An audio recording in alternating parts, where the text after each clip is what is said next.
தேன்கூடு வாசகர்களுக்கு அன்பின் வணக்கம். சாண்டில்யன் எழுதிய சரித்திர நாவலான கடல் புறா நாவலின் ஆடியோ வடிவம் வாசிப்பது உங்கள் ரே விஜயலட்சுமி. பாகம் 2, அத்தியாயம் 45. பேய் திட்டம். அக்ஷயமுனை கோட்டைக்குள்ளும் கோட்டைக்கு புறம்பே இருந்த கடற்கரை பகுதியிலும் சுதந்திர பறவையாக உலவி சிரித்து விளையாடி வந்த மஞ்சளழகி திடீரென 2-3 நாள்கள் எந்த இடத்திலும் தென்படாதிருக்கவே நகர மக்கள் முதலில் அவளுக்கு ஏதேனும் உடல்நலக்குறைவோ என்று அச்சமுற்றார்கள். ஆனால் பலவர்மன் மாளிகை காவலரில் சிலர் அப்படி ஏதும் இல்லை என்றும் மாளிகையிலேயே மஞ்சளழகி காணப்படவில்லை என்றும் அரசல் புரசலாக விஷயத்தை வெளியிட்டு விடவே அவள் ஏன் மறைந்தாள், எப்படி மறைந்தாள், எங்கு போனாள், என்ன ஆனாள் என்பதை பற்றி இல்லாத பொல்லாத வதந்திகள் பலவும் நகரத்துக்குள்ளும் புறம்பேயும் உலவலாயின. 2 நாள்களுக்கு முன்பு கடல் புறாவை நோக்கிச் சென்று அதன் தளத்தில் ஏறியதை பார்த்த கொள்ளையர் துணைவிகள் அவளை இளைய பல்லவன்தான் எங்கோ மறைத்து விட்டான் என்று பேசிக்கொண்டார்கள். இளைய பல்லவனையும் மஞ்சளழகியையும் நெருங்கிய நிலையில் கடற்கரையில் ஏற்கனவே பார்த்துள்ள கொள்ளையர் துணை மாந்தர் அவன் அறையில் கள்ளக்காதலின் முடிவையே எண்ணினாலும் அவளை இளைய பல்லவன் எங்குதான் மறைத்திருக்க முடியும் என்று பரஸ்பரம் கேட்டுக்கொண்டனர். இந்த வதந்தி ஊருக்குள் பரவியும் அதை நகர மக்கள் மட்டும் நம்பவில்லை. மஞ்சளழகியை திருமணம் செய்து கொடுக்கவே பலவர்மன் சர்வசித்தமாயிருக்க மஞ்சளழகியை சோழர் படைத்தலைவன் கள்ளத்தனமாக மறைக்க வேண்டிய அவசியமில்லை என்று நகர மக்கள் வாதாடினர். தவிர கடல்புறாவைச் சேர்ந்த மாலுமிகள் ஓருருவை விசாரித்ததில் மஞ்சளழகி மாலையில் கடல்புறாவின் தளத்துக்கு வந்ததும் மரக்கல தலைவனுக்கான முகப்பு அறையில், அதாவது அக்ரமந்திரத்தில் நுழைந்ததும் உண்மையே என்றாலும் இரவு சற்று ஏறியதுமே அவளை இளைய பல்லவன் கோட்டைக்கு அழைத்து சென்று விட்டதாகவும் செய்தி கிடைக்கவே மஞ்சளழகி மறைந்திருந்தால் மாளிகைக்கு வந்த பின்புதான் மறைந்திருக்க வேண்டும் என்று நகர காவலர் முடிவுக்கு வந்தனர். இப்படியாக வதந்திகள் பல கிளம்பினாலும் அந்த வதந்திகள் சுட்டி காட்டியது இருவரைத்தான். ஒருவன் இளைய பல்லவன், மற்றவன் பலவர்மன். ஒருவன் உயிர்காதலன், இன்னொருவன் உயிரை விட அவளை அதிகமாக நேசித்த தந்தை. அந்த இருவரும் அவளுக்கு எந்தவித தீங்கையும் விளைவிக்க மாட்டார்கள் என்றும், அப்படியானால் என்ன செய்திருக்கிறார்கள் என்றும் பல விதமாக பேச்சுகளும் கேள்விகளும் அக்ஷயமுனையில் எழுந்தன. இத்தனை பேச்சுகளிலும் மற்றது எது தெரிந்தாலும் தெரியாவிட்டாலும் ஒன்று நிச்சயமாக தெரிந்தது. மக்கள் அவளை பற்றி பெருங்கவலை கொண்டிருந்தார்கள் என்பதுதான் அது. மக்களும் கொள்ளை மாதரும் மாலுமிகளும் நகர காவலரும் கவலை கொண்டு தவித்தாலும் அவளை பற்றி பலவர்மனோ இளைய பல்லவனோ கவலை ஏதும் காட்டவில்லை. இளைய பல்லவன் கவலை காட்டாததன் காரணம் மக்களுக்கு புரிந்திருந்தது. அடுத்த 2-3 நாள்களில் இளைய பல்லவன் மிதமிஞ்சி குடித்தான். நகரத்துக்கு மிக அபாயம் விளைவிக்க வல்ல உத்தரவுகளை பிறப்பித்தான். ஆகவே அவன் நிலை குலைந்தவன். கவலைப்பட காரணமில்லை என்பதை மக்கள் புரிந்து கொண்டனர். பலவர்மன் அப்படி இல்லை. அடுத்த நாள்களில் மிகுந்த நிதானத்தையும் ஆழ்ந்த சிந்தனையையும் காட்டினான். அப்பேற்பட்டவன் ஏன் கவலைப்படவில்லை? இந்த கேள்வியைத்தான் பலரும் கேட்டார்கள். சிலர் ஊர்நிலையை பற்றி விசாரிப்பது போல் மஞ்சளழகியை பற்றியும் விசாரித்தார்கள். அந்த விசாரணையை சேந்தனே துவங்கினான் பலவர்மனிடம். பொக்கிஷத்தை பார்வையிட வந்த சமயத்தில் பெட்டிகளை திறக்க பலவர்மன் உத்தரவிட்டும் அதை நிறைவேற்றாமலே கேட்டான் சேந்தன், கோட்டை தலைவரே, ஊரில் நடக்கும் விஷயம் உமக்கு தெரியுமா என்று. என்ன விஷயம் வணிகரே என்று வினவினான் பலவர்மன் முகத்தில் எந்தவித உணர்ச்சியையும் காட்டாமல். காட்டுப்பகுதியில் படைத்தலைவர் காவலை குறைத்து விட்டார் என்று மென்று விழுங்கினான் சேந்தன். அது அவர் இஷ்டம் என்றான் பலவர்மன். உங்களுக்கும் அதற்கும் சம்பந்தமில்லையா என்று வியப்புடன் வினவினான் வணிகன். இல்லை, சாதாரணமாக வந்தது பலவர்மன் பதில். நீங்கள் கோட்டையின் தலைவர் அல்லவா? ஆமாம். பாதுகாப்பு உமது பொறுப்பல்லவா? அந்த பொறுப்பை படைத்தலைவரிடம் ஒப்படைத்து விட்டேன். அவர் உமது தளபதியாக்கும். ஆம். ஆகையால் அவர் எந்த உத்தரவிட்டாலும் தலையிட மாட்டீர். ஏன் தலையிட வேண்டும்? உங்கள் தலை இப்பொழுது இருக்கும் இடத்தில் இருக்க. சேந்தன் எரிச்சலை காட்டினான். வேறு எங்கு போய்விடும் என்று வினவினான் பலவர்மன். போகுமிடம் தெரியாது, போய்விடும் என்பது மட்டும் தெரியும் என்றான் சேந்தன். ஏனோ? காட்டுப்பகுதியில் காவல் சாஸ்திரத்துக்குத்தான் இருக்கிறது. அமீர் 7-8 பேர்களுடன் நிற்கிறான். பூர்வக்குடிகள் பூ என்று ஊதினால் அந்த 7-8 பேரும் பறந்து விடுவார்கள். பூர்வக்குடிகள் உள்ளே நுழைந்தால் இங்கு பல தலைகள் நிலத்தில் உருளும்.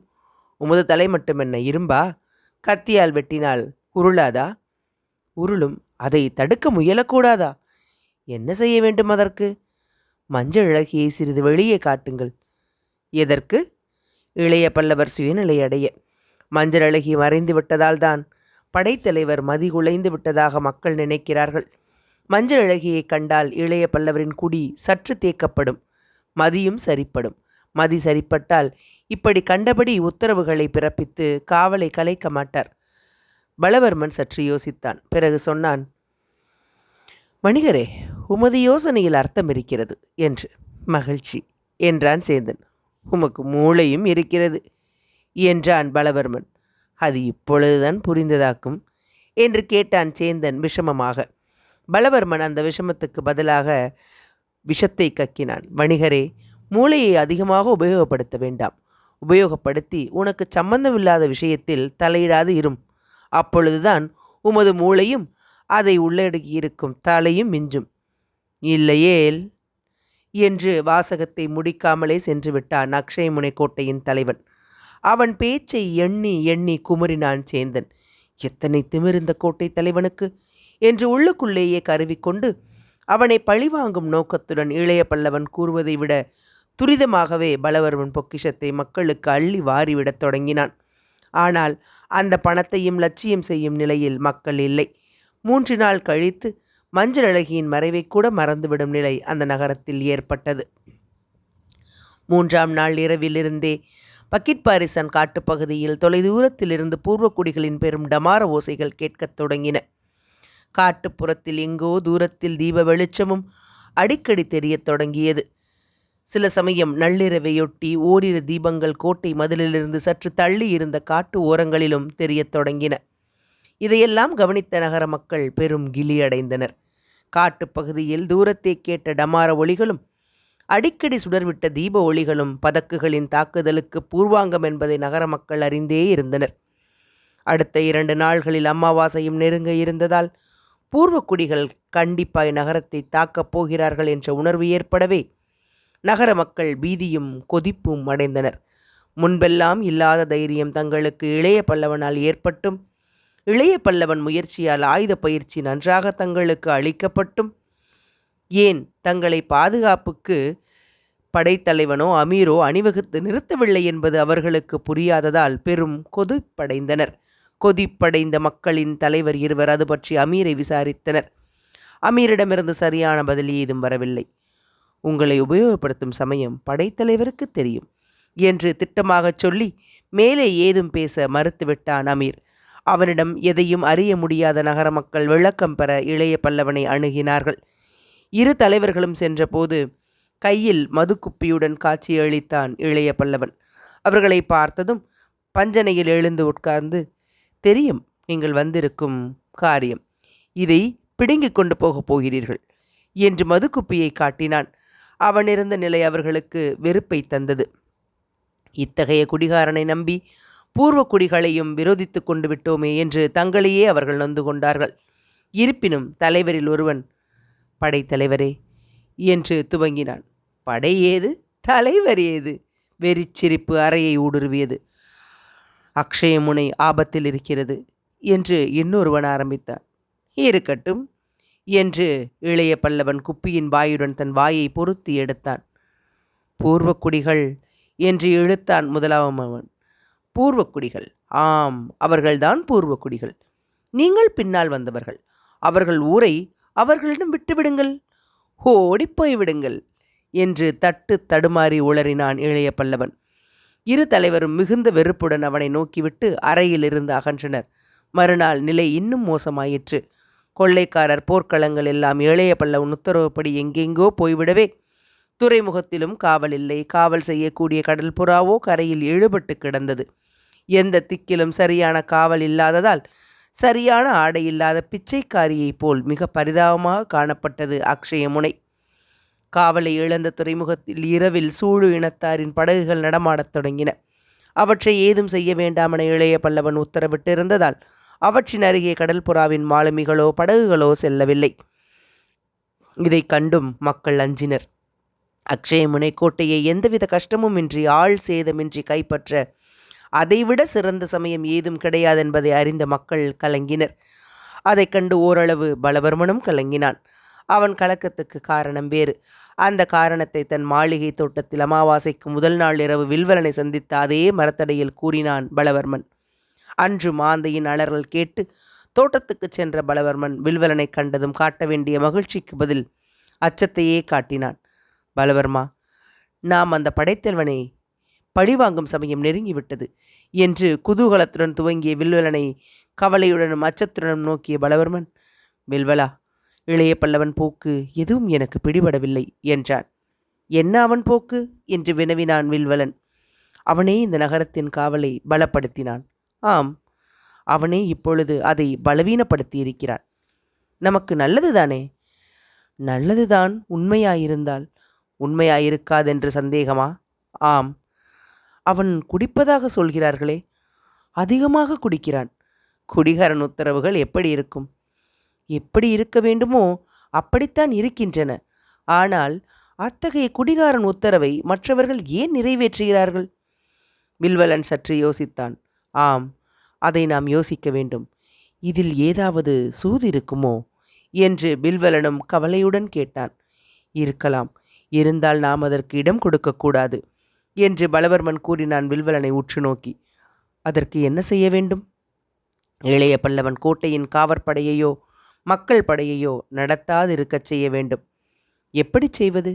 அதை நான் பார்த்து கொள்கிறேன். நாளை இரவு நீ தாக்குதலை துவங்கிவிடு.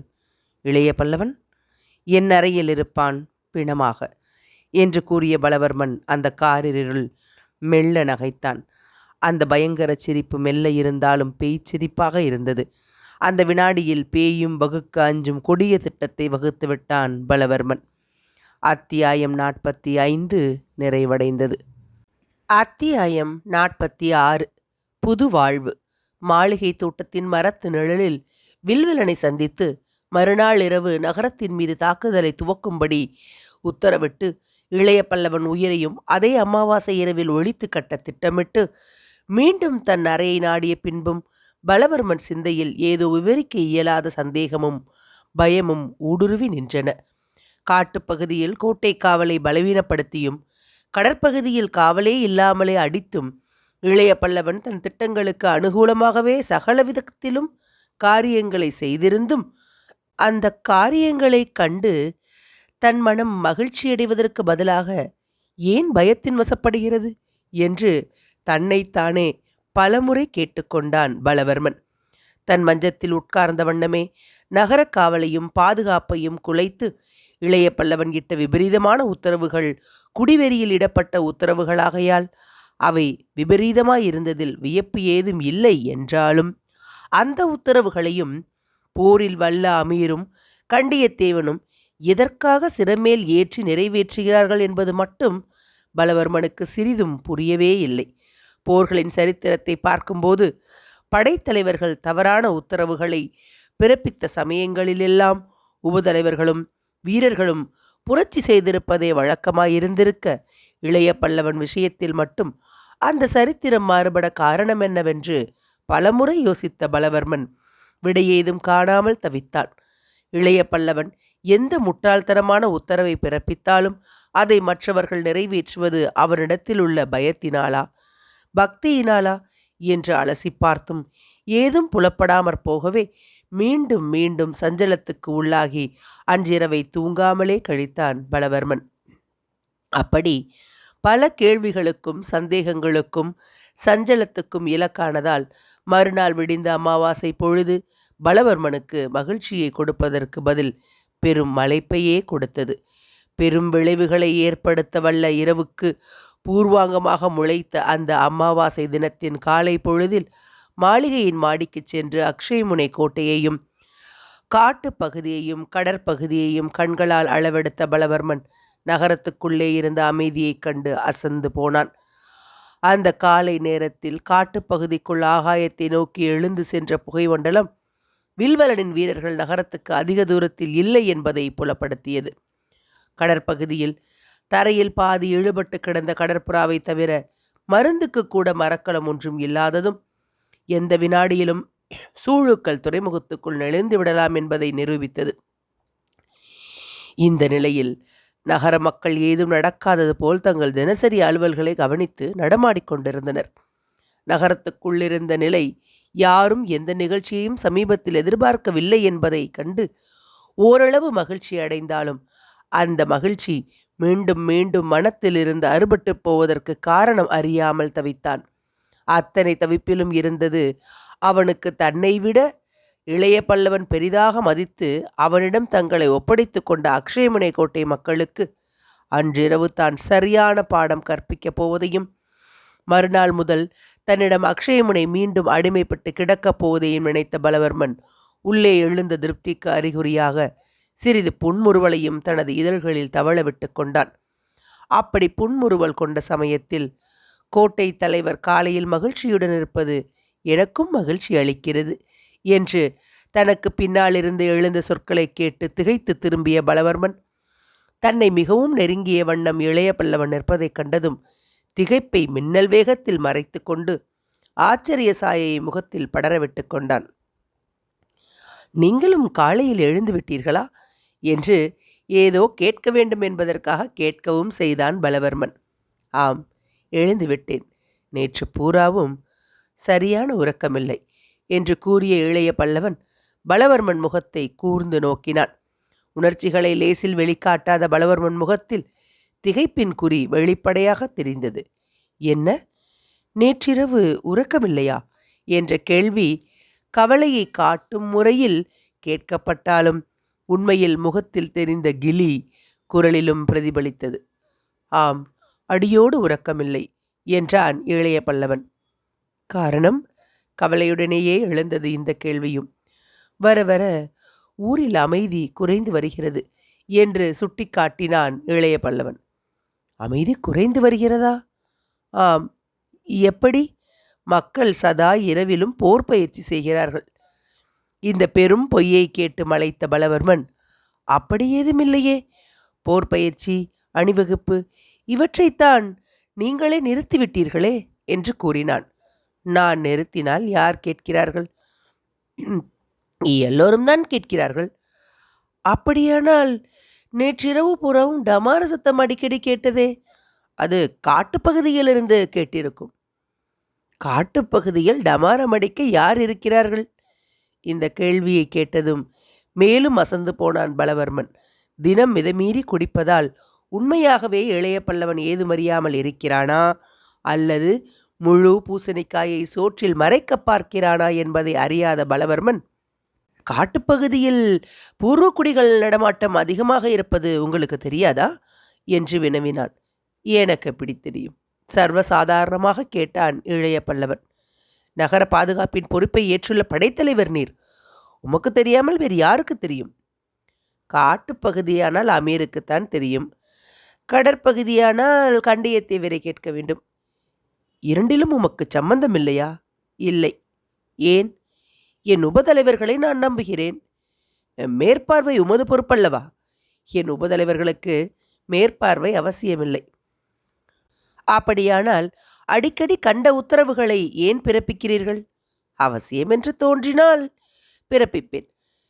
காவலை காட்டுப்பகுதியில் குறைப்பது அவசியம். குறைத்தது யார்? நீங்கள்தான்.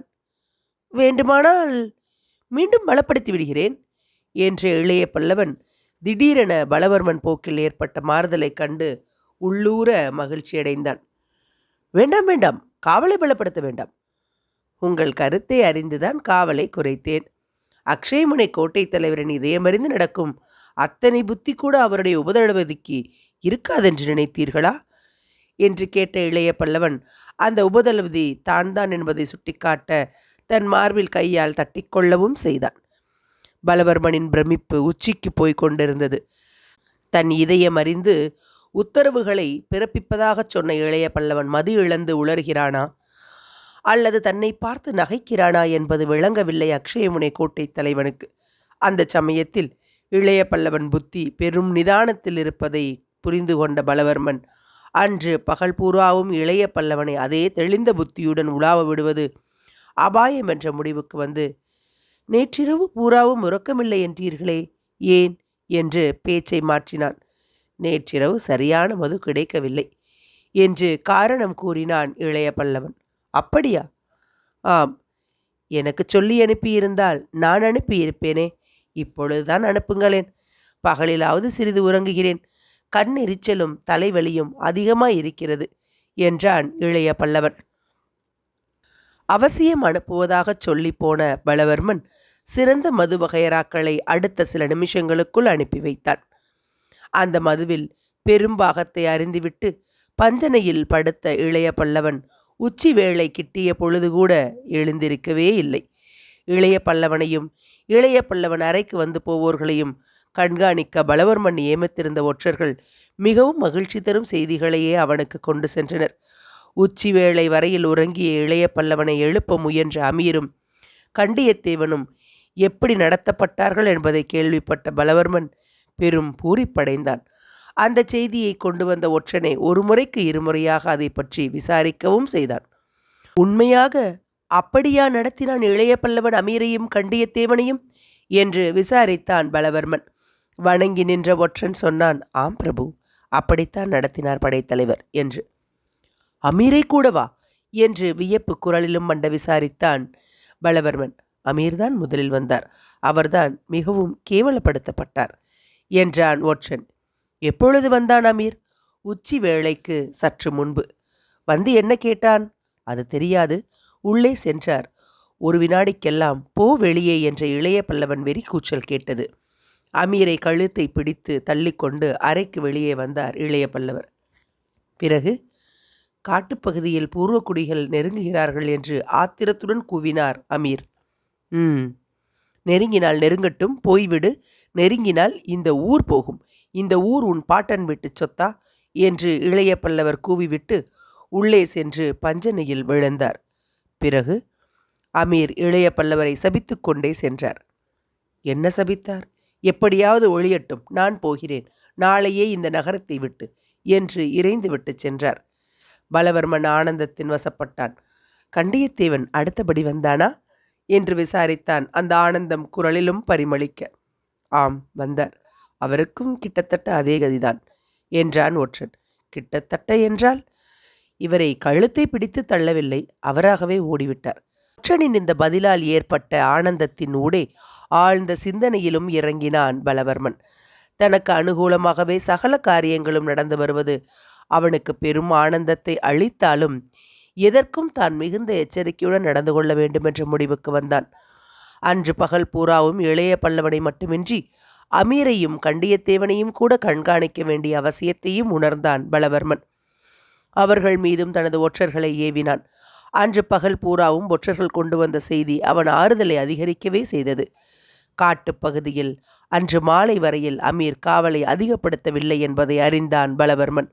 அத்துடன் கடற்புறாவின் நிலையிலும் எந்த மாறுதலும் இல்லை என்பதை ஒற்றர் மூலமும் தானே நேரில் சென்று கண்டறிந்ததால் ஓரளவு நிம்மதியையும் அடைந்தான். இளைய பல்லவனும் அன்றைய பொழுதை மன நிம்மதியுடன் கழித்தான். உச்சி வேளை தாண்டி நீண்ட நேரம் கழித்து எழுந்திருந்த இளைய பல்லவன் கீழே நீராடும் இடம் சென்று ஊழியர்களை கொண்டு நன்றாக மங்கள ஸ்நானம் செய்து புத்தாடை உடுத்தான். தன்னை நன்றாக அலங்கரித்து கொண்டு மீண்டும் தன் அறை சென்று நிதானமாய் அறுசுவை உண்டி அருந்தினான். பிறகு மறுபடியும் லேசாக மது அருந்துவிட்டு படுத்து உறங்கினான். இதையெல்லாம் ஒற்றர் மூலம் அறிந்த பலவர்மன், நல்ல சுகவாசிவன், இப்பேற்பட்டவன் எப்படி படைத்தலைவனானான்? அதுவும் சோழ நாட்டு படைத்தலைவர்களில் சிறந்தவன் என்று எப்படி பெயர் வாங்கினான்? சுகசாலிக்கும் உழைப்புக்கும் சம்பந்தம் சிறிதும் இருக்க முடியாதே என்று தனக்குத்தானே சொல்லிக்கொண்டு, எப்படி இருந்தால் என்ன, இன்று பகல் மட்டும்தானே இவனுக்கு ஆயுள் இருக்கிறது என்று நினைத்து சந்துஷ்டி அடைந்தான். அன்று மாலை வரையில் இளைய பல்லவன் அறையை விட்டு அகலவில்லை என்பதையும் அவனை உச்சி வேளைக்கு பிறகு யாரும் சந்திக்கவில்லை என்பதையும் உணர்ந்த பலவர்மன் அன்றிரவு தான் தீட்டியிருந்த பயங்கர திட்டத்தை நிறைவேற்றும் வேளையில் முனைந்தான். தன்னிடம் புது மது வகையராக்கள் வந்திருப்பதாகவும் அது அறையிலேயே உணவருந்த வேண்டும் என்றும் இளைய பல்லவனுக்கு அன்று மாலையில் அழைப்பு விடுத்தான் பலவர்மன். அந்த அழைப்பை தங்கு தடையில்லாமல் இளைய பல்லவன் ஏற்றுவிட்டான் என்பதை வந்து சொன்ன ஒற்றனுக்கு வெகுமதியாக ஒரு பணமுடிப்பும் அளித்தான். அமாவாசை இரவு மெல்ல மெல்ல நுழையத் தொடங்கியது. மாலை பொழுதையும் இரவு நெருங்குவதையும் போஜமன்னன் சபையில் வர்ணித்த காளிதாசன் சனை சனை அணங்க இரவு மெல்ல மெல்ல அணுகியது, பருவ பெண்களை மன்மதனும் மெல்ல மெல்ல அணுகினான் என்று வர்ணித்தான். அக்ஷயமுனை கோட்டையின் அந்த அமாவாசை இரவில் நகருக்குள் புகுந்தது சிங்கார ரசமல்ல, அணுகியவன் அனங்கனான மன்மதனும் அல்ல. கொடிய போர் பிசாசு புகுந்தது அந்த நகருக்குள்ளே. அது புகப்போவதற்கு பூர்வாங்க முரசொலிகள் காட்டுக்குள் வெகு அருகில் சப்தித்தன. அந்த சத்தத்தை பற்றி அறவே கவலைப்படாமல் பலவர்மனின் அந்தரங்க அறையை நாடிச் சென்றான் இளைய பல்லவன். பலவர்மன் அறையில் ஒரு பெரும் அரசனுக்கு வேண்டிய விருந்து இளைய பல்லவன் கண்ணெதிரே காட்சியளித்தது. அந்த அறுசுவை உண்டிக்கு அருகே காணப்பட்ட விதவிதமான மதுக்குப்பிகளும் களையங்களும் பொற்கிண்ணங்களும் அங்கிருந்த மங்கலான விளக்கொளியில் பல பல வர்ண ஜானங்களை கிளப்பிக் கொண்டிருந்தன. அரை மூலையிலும் உணவு மஞ்சத்துக்கு இருபுறங்களிலும் இருந்த தீபங்களின் சுடர்கள் வேண்டுமென்றே இழுத்து விடப்பட்டன போல மிகவும் எழிலுடன் எரிந்து அந்த அறைக்கு பெரும் சோபையை கொடுத்தன. அறையில் நுழைந்த இளைய பல்லவன் அந்த ஏற்பாடுகளை கண்டு சிறிது வியப்பை காட்டினான்.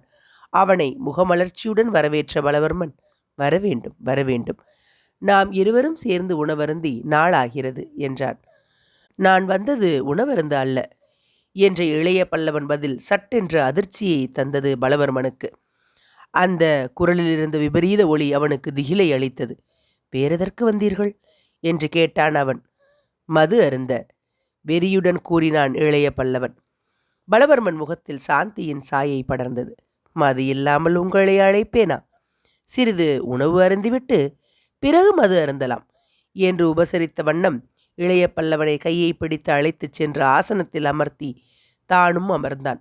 அங்கு உணவு பரிமாற வந்த ஊழியனை வெளியே போகச் சொன்ன பலவர்மன் தன் கைகளாலேயே இளைய பல்லவனுக்கு உணவும் மதுவையும் கொடுத்தான். உணவை சிறிதே உண்ட இளைய பல்லவன் மதுவை மெல்ல மெல்ல உறிஞ்சத் தொடங்கியதன்றி உறிஞ்ச உறிஞ்ச அதிலேயே அதிக ஆவலையும் காட்டினான். இத்தனை சிறந்த மது இருப்பதை ஏன் முன்னமே சொல்லி அனுப்பவில்லை? நான் என் அறையில் குடிக்காமல் வந்திருப்பேன். கொஞ்சம் அருந்தியதும் மயக்கம் வருகிறதே என்று கூறி அடுத்து 2 கிண்ணங்களை காலி செய்ததும் தலை துவண்டு மஞ்சத்தில் சாய்ந்தான். அடுத்த வினாடி பலவர்மன் சரசரவென்று எழுந்து இளைய பல்லவனை 2-3 முறை அசைத்து பார்த்தான். இளைய பல்லவன் அசையவும் இல்லை, கண்களை திறக்கவும் இல்லை. பலவர்மன் மெல்ல தன் அங்கியிலிருந்து சிறு சிமிழ் ஒன்றை எடுத்து அதில் இருந்த மஞ்சள் நிற பொடியை எதிரே இருந்த கிண்ணத்தின் மதுவில் கலக்கினான். பிறகு மெல்ல இளைய பல்லவன் கண்களை சிறிது நீர் கொண்டு துடைத்தான். இளைய பல்லவரே, இதையும் அருந்துங்கள், இந்தாருங்கள் என்று அந்த கோப்பையை இளைய பல்லவன் கையில் கொடுத்தான். இளைய பல்லவன் மெல்ல கண்ணை திறந்து மிரள மிரள விழித்தான்.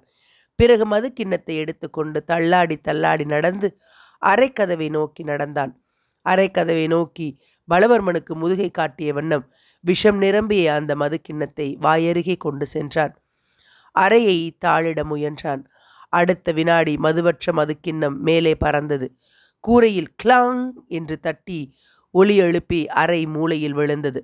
இளைய பல்லவன் உடல் அந்த தாளிட்ட கதவின் மீது சாய்ந்தது, துவண்டது, தொப்பென்று கீழே சுருண்டு விழுந்தது.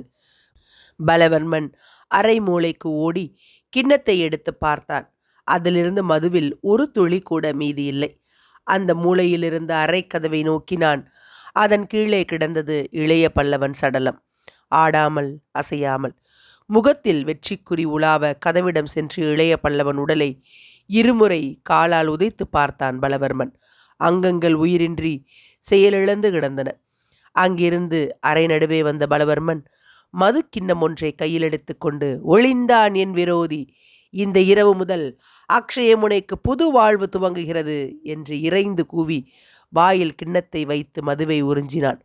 அதே சமயத்தில் வெளியே காட்டுப்பகுதியில் பூர்வக்குடிகளின் பலத்த கூச்சல் எழுந்தது. சில வினாடிகள் மதுக்கிண்ணத்துடன் ஆசனத்தில் அமர்ந்த பலவர்மன் வெளியே கேட்ட கூச்சலை கேட்டு மிகுந்த திருப்தியுடன், பூர்வக்குடிகள் நெருங்கிவிட்டார்கள், சண்டையை, இல்லை இல்லை, இந்த நகர மக்களின் அழிவை நான் மாடிக்கு சென்று பார்க்கிறேன். என்று இறைந்து கூவிக்கொண்டு ஆசனத்தை விட்டு எழுந்திருக்க முயன்ற பலவர்மன் அடுத்த வினாடி பேரதிர்ச்சியுற்றான். ஆசனத்தை விட்டு அகலாதே என்ற இளைய பல்லவன் குரல் அந்த அறையை பயங்கரமாக ஊடுருவிச் சென்றது.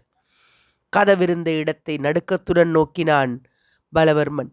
நீண்ட கத்தியை உருவி பிடித்த வண்ணம் கதவில் சாய்ந்து கொண்டு அலட்சிய புன்முறுவலுடன் நின்றான் இளைய பல்லவன். உண்மையையே கூறினாய் பலவர்மா. இன்று முதல் அக்ஷயமுனைக்கு புது வாழ்வுதான் என்ற சொற்களும் இளைய பல்லவன் வாயிலிருந்து இகழ்ச்சியுடன் உதிர்ந்தன. அத்தியாயம் 46 நிறைவடைந்தது. அத்தியாயம் 47 சுயநலச் சதுரங்கம். இமை நொடிக்கு முன்பாக இடது கையால் அரைக்கதவை தாளிட்டு வலது கையால் வாளை உருவி பிடித்த வண்ணம் கதவின் மீது வெகு அலட்சியமாக சாய்ந்து நின்று இளநகை கூட்டிய இளைய பல்லவனை கண்டதும் இடிந்து போய் ஏதும் பேச மாட்டாமல் பல வினாடிகள் உட்கார்ந்து விட்ட பலவர்மன் உணர்ச்சிகளின் பெருக்கால் தன் நிதானத்தையெல்லாம் அடியோடு காற்றில் பறக்கவிட்டு, அயோக்கியன், அயோக்கியன், நீ பரம அயோக்கியன் என்று அந்த அறையை அதிரும்படியாக இறைந்து கூவினான். எந்த நிலையிலும் நிதானத்தை கைவிடாத பலவர்மன் நிலை குலைந்து அப்படி இறைந்து கூவியதைக் கண்டு இளநகையை உதடுகளில் விரிவடையச் செய்து கொண்ட இளைய பல்லவன், கோட்டை தலைவர் கோபத்துக்கு காரணம் இருக்கிறது, இருப்பினும் மன்னிக்க வேண்டும் என்று அந்த இளநகையை தொடர்ந்து சொற்களையும் உதிரவிட்டான். அக்ஷயமுனை கோட்டை தலைவன் மட்டும் சுயநிலையில் இருந்திருந்தால் படைத்தலைவனின் பதில் ஊடுருவிச் சென்ற ஏளன ஒளியை கவனித்திருப்பான். ஆனால் அந்த சமயத்தில் அவன் இருந்த அவல நிலையில் எதையும் கவனிக்கும் சக்தியை இழந்து விட்டதால், மன்னிப்பதாவது உன்னை கொலை செய்ய வேண்டும் என்று மீண்டும் கூவினான் பலவர்மன்.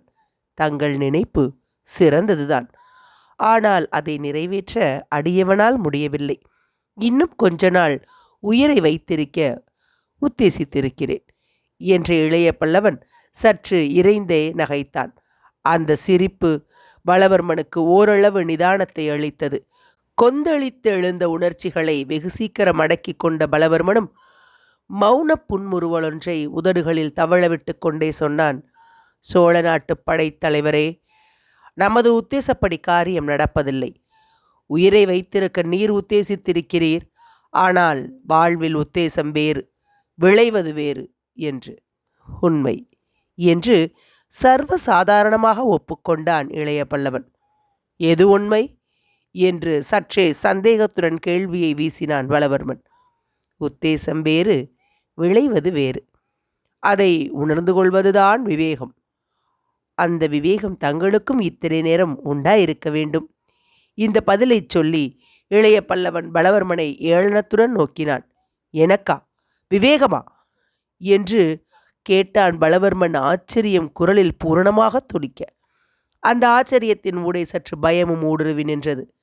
நீங்கள் ஆச்சரியப்படுவதில் காரணம் இருக்கிறது.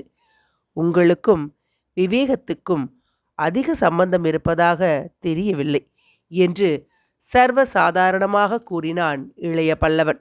இதை கேட்டும் பலவர்மன் கோபத்தையோ வேறு எந்தவித உணர்ச்சிகளையோ காட்டாமல் கேட்டான். எனக்கு விவேகமில்லை என்பதை எப்பொழுது கண்டுபிடித்தீர் படைத்தலைவரே? கண்டுபிடித்து பல நாள்களாயின என்றான் இளைய பல்லவன்.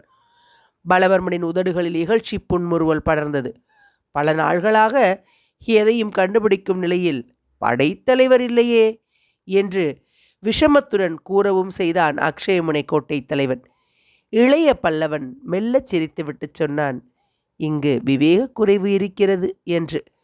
இந்த பதில் பலவர்மன் நிதானத்தை உடைக்கவே அவன் அதுவரை கடைபிடித்த நிதானத்தை கைவிட்டு இளைய பல்லவனை சொந்த பெயர் கொண்டு அழைத்து, கருணாகரா, குடிகாரன் விவேகத்தை பற்றி விளக்கம் கூறுவது விசித்திரமாக இல்லை உனக்கு என்றான். இளைய பல்லவன் இதழ்களில் இருந்த இளநகை சரேலென மறைந்து அவன் முகத்தில் சாந்தமும் உறுதியும் நிலவின. அவன் பேசிய போது குரல் நிதானத்துடனும் கடுமையுடனும் ஒலித்தது. பலவர்மா, எவன் குடிகாரன் எவன் குடிகாரன் இல்லை என்பதை உணரும் விவேகம் மட்டும் உனக்கு இருந்திருந்தால் நீ தற்சமயம் இருக்கும் நிலையில் இருந்திருக்க மாட்டாய் என்று இளைய பல்லவன் வாயிலிருந்து உதிர்ந்த சொற்களை கேட்டதும் மெல்ல உண்மை உதயமாகவே ஆசனத்திலிருந்து எழுந்திருக்க முயன்றான் பலவர்மன். அப்படியே உட்கார். இருக்கும் இடத்தை விட்டு அசைந்தால் இந்த கணத்தில் நீ பிணமாகி விடுவாய். உன்னை இந்த அறையில் சந்தித்த முதல் நாள் குருவால் வீசி உன் கழுத்து அங்கியை உன் ஆசனத்துடன் வைத்து விட்டேனே, நினைப்பிருக்கிறதா பலவர்மா? அதே குருவால் இதோ இன்றும் என் இடைக்கச்சையில் இருக்கிறது. இன்று அதை வீசினால் குறி உன் கழுத்து அங்கியின் பக்கப்பகுதிக்கு இருக்காது, உன் கழுத்துக்கே இருக்கும் என்று எச்சரித்து இடைக்கச்சையை தட்டி காட்டிய இளைய பல்லவன் மேலும் சொன்னான். பலவர்மா, நீ அறிவாளி என்பதில் சந்தேகமில்லை. ஆனால் அறிவு மட்டும் விவேகத்தை அளிப்பதில்லை. தர்மம் இணையும் போதுதான் அறிவு சரியான துறையில் வளர்ச்சியடைகிறது. அறிவின் தெளிந்த ஒளிதான் விவேகம். அதர்மம், அநீதி இந்த செயல்களை உடையவன் அந்த ஒளியை பெறுவதில்லை. பெரும் வஞ்சக செயல்களை விவேகத்தின் விளைவு என்று சிலர் எடை போடுவார்கள். அந்த சிலரில் நீ ஒருவன். இந்த அறையில் உன்னை முதல் நாள் சந்தித்த போதே நீ பெரிய வஞ்சகன் என்பதை புரிந்து கொண்டேன். ஆகவே உன்னை வஞ்சகத்தாலேயே வெற்றி கொள்ள தீர்மானித்தேன். இந்த சமயத்தில் இளைய பல்லவனை இடைமறித்து, கருணாகரா என்று ஏதோ சொல்ல முயன்ற பலவர்மனை கையால் சைகையாலேயே தடுத்த இளைய பல்லவன், பலவர்மா, சொல்வதை முழுவதும் கேட்டுக்கொள். பிறகு சந்தேகம் இருந்தால் விளக்கம் தருகிறேன். இங்கு வரும் முன்பே உன் பிரக்யாதியை அறிந்துதான் வந்தேன். இங்கிருந்த கொள்ளையர் கூட்டத்தையும் பூர்வக்குடிகளையும் பாதி அச்சுறுத்தியும் பாதி உறவாடியும் அவர்களை நிலத்திலும் நீரிலும் கொள்ளையடிக்கச் செய்து அதில் நீ பங்கு பெற்று வந்ததையும் உன் பெயரை கேட்டாலே இந்த பக்கம் பூராவும் நடுங்கி வந்ததையும் அறிந்தேன். நாட்டுப்பற்றின் பெயரால் நீ கலிங்கத்துடன் சேர்ந்து கொண்டு பிற நாட்டு கப்பல்களை கொள்ளையடித்ததையும் அறிந்தேன். வங்கக்கடலின் நடுவே சோழ நாட்டுக்கும் கடாரத்துக்கும் இடையே மூக்கை நீட்டிக் கொண்டிருக்கும் சொர்ணத்தீவின் வடமுனையான இந்த அக்ஷயமுனை தளம் உடைக்கப்படாவிட்டால் சோழ நாட்டு கப்பல்கள் பயமின்றி கடாரம் செல்ல முடியாதென்பதை தீர்மானித்தேன் என்று பேச்சை நிறுத்தினான். சொல் பதரே, கொள்ளைக்காரா என்று உணர்ச்சிகளின் மிகுதியால் இறைந்து கத்தினான் பலவர்மன். இளைய பல்லவன் அந்த கத்தலை சட்டை செய்யாமலே மேலும் சொன்னான். பலவர்மா, அந்த தீர்மானத்தின் விளைவாகவே இங்கு வந்தேன். இந்த அக்ஷயமுனை தளத்தின் பலத்தை உடைக்கவும் இதை எனக்கு அனுகூலமாக தளமாக்கிக் கொள்ளவும் முடிவு செய்தே இந்த இடத்துக்கு வந்து சேர்ந்தேன். வந்து உன்னை இந்த அறையில் முதல் நாள் சந்தித்ததும் முக்கியமான ஒரு விஷயத்தை புரிந்து கொண்டேன்.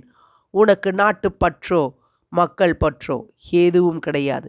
நீ பெரும் வஞ்சகன், முதல் தரமான சுயநலக்காரன், பணப்பேய் பிடித்தவன் என்பதை சந்தேகமற தெரிந்து கொண்டேன். நீ கொலை செய்த கொள்ளை தலைவர் படங்களையும் பட்டயங்களையும் பார்த்தேன். நீ எத்தனை கொடியவன் என்பதையும் புரிந்து கொண்டேன். அது மட்டுமல்ல, ஸ்ரீ விஜயத்தின் உபதளபதியை மாள அடித்து அவர் சித்திரத்தையும் பட்டயத்தையும் நீ இங்கு பகிரங்கமாக மாட்டியிருப்பதிலிருந்து மற்றொரு உண்மையும் புரிந்தது எனக்கு. அந்த உண்மை என்ன தெரியுமா பலவர்மா? என்ன என்ன பலவர்மன் கிளியுடன் கேட்டான். ஸ்ரீ விஜய மன்னனான ஜெயவர்மன் எதற்கோ உன்னிடம் அச்சப்படுகிறான் என்ற உண்மையைத்தான் குறிப்பிடுகிறேன். எப்படி தெரியும் உனக்கு? உபதளபதியை நீ கொன்றும் உன்னை இந்த கோட்டை தலைவனாக வைத்திருப்பதிலிருந்தே தெரிந்து கொண்டேன். உபதளபதியை கொன்றவனை, அதுவும் கொன்றதை பறைசாற்றி கொண்டிருப்பவனை, கொலைகாரன் என்று பிரசித்தியடைந்திருப்பவனை சொர்ணபூமியின் இந்த முக்கியமான துறைமுகத்தின் அதிபதியாக இந்த சாம்ராஜ்யாதிபதி ஏன் வைத்திருக்க வேண்டும்? ஏன் அத்தகைய மனிதனை விசாரணைக்கு கொண்டு வரவில்லை? உறவினன் என்பதால் விசாரணைக்கு கொண்டு வராவிட்டாலும் சாம்ராஜ்ய நன்மையை முன்னிட்டு பதவியிலிருந்தாவது ஏன் அகற்றவில்லை? இதையெல்லாம் பரிசீலித்து பார்த்தேன். முதலில் விடை கிடைக்கவில்லை. பிறகு கிடைத்தது. எப்படி எப்படி கிடைத்தது? நீ அளித்தாய் விடையை. நானா? ஆச்சரியமும் பயமும் கலந்து ஒலித்தது பலவர்மன் குரலில். ஆம், நீதான் பலவர்மா என்று திட்டமாகச் சொன்ன இளைய பல்லவன் தன் விளக்கத்தை மேலும் தொடர்ந்து, மஞ்சள் அழகிய என்னை மயக்கும்படி தூண்டியதிலிருந்து விடை கிடைத்தது எனக்கு. சொந்த பெண் அல்லாவிட்டால் வளர்ப்பு பெண்ணை கூட மனித இதயமுள்ள பண்புள்ள மானமுள்ள எவனும் பிறனுடன் உறவாட விட மாட்டான். ஆனால் நீ உறவாட விட்டாய். அதிலிருந்து உன் மீது இருந்த சந்தேகம் அதிகமாயிற்று எனக்கு. ஆகவே உன்னை அருகிலிருந்து கவனிக்க திட்டமிட்டேன். அருகிலிருந்து கவனிக்க வேண்டுமானால் உன்னிடம் உள்ள சந்தேகத்தை நீக்க வேண்டும். நீ என்னை அதிகமாக சட்டை செய்யாத அளவுக்கு நான் மாற வேண்டும். அப்படி மாறினேன். அதற்காக குடிகாரனானேன். குடித்தது உண்மை பலவர்மா. ஆனால் என்றும் மிதமிஞ்சி குடிக்கவில்லை. எனது நாட்டில் புலாலுக்கு பிறகு நான் அருந்தும் அளவே மது அருந்தி குடித்தேன். அதிகப்படி அறிந்துவிட்டதாக நடித்தேன். மெல்ல மெல்ல என் வலையில் விழுந்தாய். முதலில் மக்களுக்கு போர் பயிற்சி அளித்தேன், நீ பயந்தாய். பிறகு காவலை குறைத்தேன், நீ மகிழ்ந்தாய். ஆனால் நீ பூரணமாக என்னை உணர முடியவில்லை. நான் எடுத்த ஒவ்வொரு நடவடிக்கையும் உனக்கு என் குடியில் பூரண நம்பிக்கையும் நிதானமிழந்த என் தன்மையால் பூரண அவிவேகமும் உண்டாக்குவதற்காகவே எடுக்கப்பட்டன. நீ அந்த நம்பிக்கையில் ஆழ்ந்தாய். நம்பிக்கையல்ல, படுகுழியில் ஆழ்ந்தாய் பலவர்மா. குடியில் நான் மது இழந்து கிடந்ததாக நினைத்தது. பூர்வ குடிகளுடன் தொடர்பு கொண்டு என்னை ஒழிக்கவும் அக்ஷயமுனையை ஒடுக்கி பழைய ஸ்திதிக்கு கொண்டு வரவும் திட்டமிட்டதெல்லாம் ஒவ்வொரு அணுவும் எனக்கு தெரியும் என்றான். என்ன திட்டம்? என்ன தெரியும் உனக்கு என்று சீறினான் பலவர்மன். அவன் குரலில் சீற்றமிருந்தது. முகம் பேயறைந்து கிடந்தது. இளைய பல்லவனின் சொற்கள் தீப்பொறிகளென உதிர்ந்தன. ஆந்தையின் அலறல் தெரியும் எனக்கு என்று மெல்ல இழுத்தான் படைத்தலைவன். பலவர்மன் மூச்சு பெரிதாக வந்தது. முகத்தில் வியர்வை துளிகள் உண்டாயின. ஆந்தையின் அலறலா? அதற்கென்ன என்று குளறினான் பலவர்மன். அந்த குரலை கேட்டதும் வெறுப்பு மிகுந்த பார்வையொன்றை பலவர்மன் மீது வீசினான் இளைய பல்லவன். வஞ்சகனாக இருப்பவன் கோழையாகத்தான் இருப்பான் என மனோதத்துவ சாத்திரம் சொல்வது எத்தனை உண்மை உன் விஷயத்தில் என்று வெறுத்து அழுத்து கொண்ட படைத்தலைவன் இடும்பன் உன்னை வரவழைக்க ஊதிய கடற்சிப்பியை மாளிகை தோட்டத்தின் மரத்து நிழலிலேயே தவறவிட்டு சென்றான். அதை நான் எடுத்து மஞ்சள் அழகியிடம் கொடுத்தேன் என்றான். பலவர்மன் புத்தியில் உண்மை மெல்ல மெல்ல உதயமாக தொடங்கியது. தன் மாளிகையில் இருந்து கொண்டே தன் ஒவ்வொரு நடவடிக்கையையும் இளைய பல்லவன் கவனித்திருப்பதை உணர்ந்த பலவர்மன், அன்றிரவு நீ குடித்து மயங்கி உறங்கிவிட்டதாகவும் காவலரையும் உறங்கச் சொல்லிவிட்டதாகவும் கேள்விப்பட்டேனே என்றான் குரல் தளதழுக்க. காவலரை உறங்கச் சொன்னேன். நானும் கண் மூடினேன், உனது ஒற்றன் வந்து என்னை அசக்கி பார்த்து செல்லும் வரை. பிறகு நான் என்ன செய்திருப்பேன் என்று கேட்ட இளைய பல்லவன் நகைத்தான். இளைய பல்லவன் என்ன செய்திருப்பான் என்பதை புரிந்து கொண்ட பலவர்மன் நடுங்கினான். இடும்பனும் நானும் பேசியதையெல்லாம் கேட்டிருக்கிறான் இளைய பல்லவன் என்பது தெளிவாக தெரிந்தது அக்ஷயமுனை கோட்டை தலைவனுக்கு. அப்படி இருந்தும் இடும்பன் மஞ்சள் அழகியை தூக்கிச் செல்வதற்கு எப்படி அனுமதித்தான் இளைய பல்லவன் என்பது புரியாததால் பிரமித்து விழித்தான் பலவர்மன்.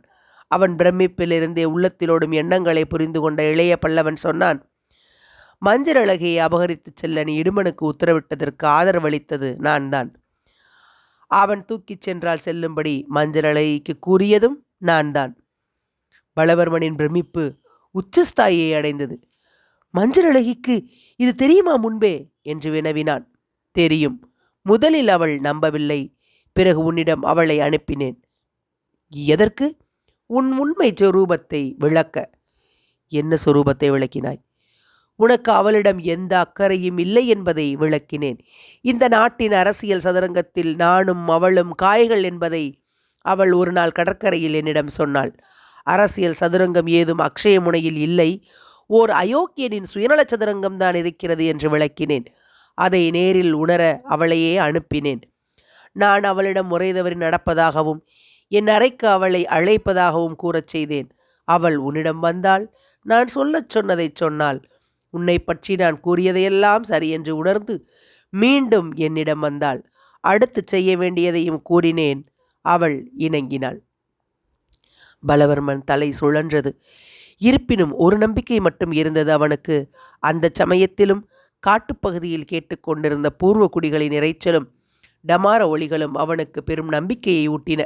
எப்படியும் அக்ஷயமுனை பொழுது விடுவதற்குள் தன் வசமாகிவிடுமாகையால் இளைய பல்லவனை ஒழித்து கட்டி விடலாம் என நினைத்தான். அடுத்த வினாடி இளைய பல்லவன் பெரிதாக நகைத்தான். எதற்காக நகைக்கிறாய் என்று இறைந்தான் பலவர்மன்.